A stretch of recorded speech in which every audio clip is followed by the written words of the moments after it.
Are you congruent? What does that even mean anyway? We're going to talk about it on today's podcast.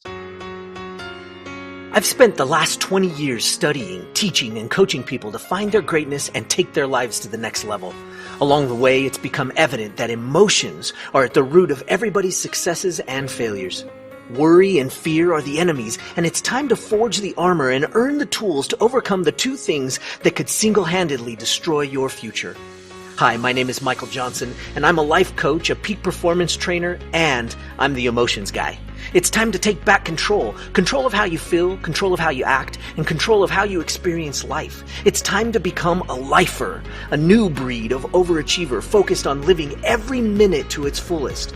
We are responsible for how we feel, and no one and no thing can make us feel anything. Emotional mastery is our journey, and emotional education and intelligence is the key. We are lifers, and this is Magic for Life. What's up, lifers? Michael Johnson here with the Magic for Life podcast. Thank you for joining me today because we're going to talk about what the heck congruent means. Because we hear the word a lot, and you probably have heard it before. In fact, oftentimes it's talked about in terms of mathematics. And so I thought I'd pull up the definition for you just so that we could start with that. And so typically when we talk about it in terms of mathematics, it is like when two triangles are essentially the same, right? So if you look at it, I'm going to pull this up here. Let's see, I just lost my spot. Okay, having the same size and shape or matching in size and shape. And so, you might say triangles, or one of the ways that I like to describe it is if you had two boxes and they were perfectly aligned from top to bottom, they're congruent. If they're off or out of sync, then they're not congruent. But when it comes to talking about whether you are congruent, we're not talking about whether your body's lined up right. Maybe you have scoliosis or you have a little crookedness. No, we all do, actually. Our bodies are naturally not perfectly symmetrical. So the idea behind congruency, I'll read you the dictionary version, similar to or in agreement with something so that the two things can both exist or can be combined without problems, right? So when you're incongruent, things don't exist or they're not in line. And so the purpose of talking about congruency is because oftentimes when we are going through life and experiencing all of the things that we are experiencing, whether it be relationships, business, parenting, whatever it is, sometimes we find some discomfort or we find things that don't feel right. And oftentimes it's because we are not congruent with what it is that we're experiencing. And this is outside. We're inside and that's outside. And so maybe we're not in line with it, or maybe we're not congruent with it. And when we don't line up with something else outside of us, oftentimes we move away from it or we shy away from it. And there's two ways to look at that. One, that's a good thing, right? Because we might be protecting ourselves. We might be looking at self-preservation. We go, well, I'm not in line with that. And so therefore that might harm me. And so we have this natural desire to preserve life. And when we do look at something that we're not congruent with, our fight or flight instinct kicks in and it tells us, hey, maybe you should run or go the other way because maybe you're not safe. And on the flip side, you might have something that you're not congruent with or you're not in line with.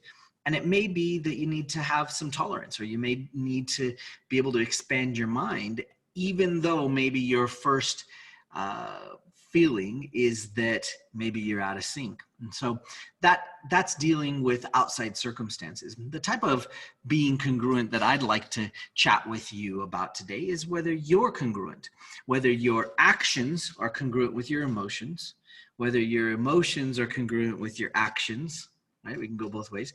And whether your emotions are congruent with your thoughts, or vice versa, whether your thoughts are congruent with your emotions. And sometimes our thoughts are over here, but we're feeling something over here. And when we do that, there's this displacement, there's this uneasiness inside. And what that is that your emotions are trying to be a guide. They're trying to be this GPS or this guidance system for you to keep you going in the direction that you have prescribed for yourself. Now, the interesting thing is that you always prescribe it to yourself. You're always prescribing your direction by your focus. And so what your mind does, right? We talk about mind, body, soul. What your mind does is it starts to imagine possibilities. It starts to think of direction and which way you're going to go. And you start to think, gosh, I would really like ice cream. Maybe you think about that at lunch, and there's no way you can get ice cream at lunch. But as you think about that, you think, oh, some rocky road sounds really good. And you think about the rocky road and you consider the ice cream, and gosh, that would be good. But you can't do it right now. It's not even in your possibility. But you think about it and you feel it and you get in line and you get all of that congruent. And then what do you know? Maybe that evening it works out and you're able to go get some ice cream. You got everything aligned and all of a sudden it happens. Or better yet, you may have had the experience where you get everything congruent and in line. You think, gosh, I would really like this. I would really like this thing. And gosh, there's no way I can get it, but boy, that would feel great. And I'd really like to have it. And you get your thoughts and your mind and your actions all in line, congruent, lined up. And your body goes, yeah, that would be really fun. Oh, that would feel really good. I'd like to feel that. Okay, I feel that. That's really cool. Yeah, by the way, this is a good way to get things that you'd like, right? And maybe you don't get depressed about it. Maybe you don't get angry that you can't have it. Maybe you keep all of the emotions on the negative side at bay. And on the positive side, you're like, man, that'd be really cool. And then you stop thinking about it because you experienced it. You thought about it. You had a moment and you went, oh yeah, that'd be really cool. Oh, that'd be great. And you kind of lived it in your mind for a second and then you let it go. And you may have had this experience. Maybe you haven't. I know I have. Where days later, maybe even months later, maybe even years later, it comes into your world and you're like, oh my gosh, I totally remember wanting that and thinking about it and putting it into effect. And out there, maybe you didn't even realize you're putting it out there, right? And it came to life for you and it showed up, and maybe other people went, wow, you're really lucky, or man, that's a miracle, or geez, I can't believe you got that. And you go, I didn't even try. It was so, like it just showed up. I guess it was just lucky. And I always tease, I teach a lot of people, and I always tease because I love this definition of luck as an acronym: labor under correct knowledge. And the funny thing is, for years, I messed up the labor part. I thought it meant that I had to suffer and work really hard. And sometimes the labor part of it isn't what you think.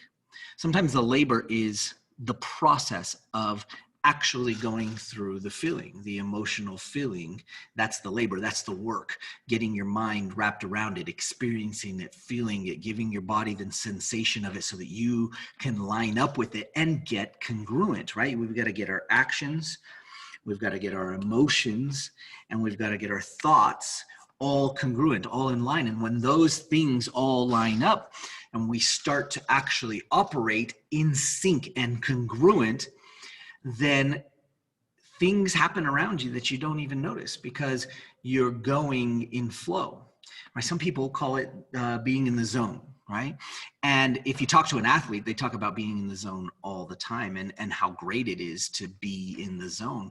It's also exciting. I love watching sports, all sports, because it's really cool to see an athlete that's worked so hard on the mechanics, works so hard on their mental capability and their internal process, and then watch them get into that zone, that place where everything's lined up, their technical elements lined up, their mental elements lined up, their emotional element is lined up, and all three of those things converge.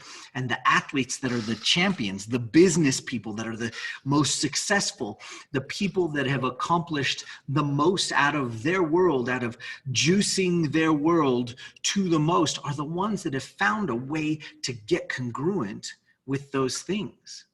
And as strange as it might sound to you right now, I understand that it may sound weird, it may sound unusual, but as strange as it may sound, it would be amazing, and you would find some really cool results if you started to just do the process. Get those things in line. Get your thoughts in line with your actions, with your emotions. Right? Act from a place of feeling it as if it already has happened. And I know that maybe sounds crazy, but every single champion, every successful entrepreneur, every one of those people that have found success at the thing that they do, if you interview them, if you talk to them, if you model them, they all say they had a vision, a picture of what it was that they were going to attain, and they were going after that. And they were aligning with that vision. They would see it, they would feel it, they would experience it. I mean, how many times, and maybe, I don't know if you've heard this before, but how many times have you heard of one of the championship basketball players, a Michael Jordan, a Kobe Bryant, and they go through and they vision in their mind making the winning free throw, making the winning three-point shot, and they have it in their head that they actually accomplished that thing well before it ever actually happened. And I've taught professional athletes for years, right? I teach professional ballroom dancers, and I've had the privilege to work with sports teams as well, basketball and football and whatnot. But each time it's about being able to create what they want in their mind first. And then get congruent, and they're bringing everything in line so that as they move, it's not that they have to think about each little how, it's that they are congruent. And so of course they're going to take the action that is in line with what it is that they're trying to accomplish. So I highly, highly, highly recommend that you spend some time each day trying to be congruent. If you catch yourself out of sync or out of line, where your thoughts are over here but your feelings are over here, or your actions are over here but your thoughts are over here, we want to try to make those congruent. We want to make those line up, and you're going to see some amazing results from that. I hope this has helped. If you know somebody that this is going to benefit, please share it with them. And of course, let me know that you are enjoying the podcast. Give me a hashtag Magic for Life if you're, posting on Instagram, and tag us in it so that we know that you're loving the podcast and that you're enjoying all the content that we're putting out for you guys. Thank you so much for being listeners of the Magic for Life podcast. And I can't wait to see you on the next podcast. Take care. Happiness is a choice. Sadness is a choice. All emotions are a choice. Sometimes doing our emotions doesn't seem like it's our choice, but it is. You have control. You are the captain of your ship, and you must learn how to be the best captain you can be. Let me show you how. Pick up your free copy of my new book, Every Minute, at everyminutebook.com.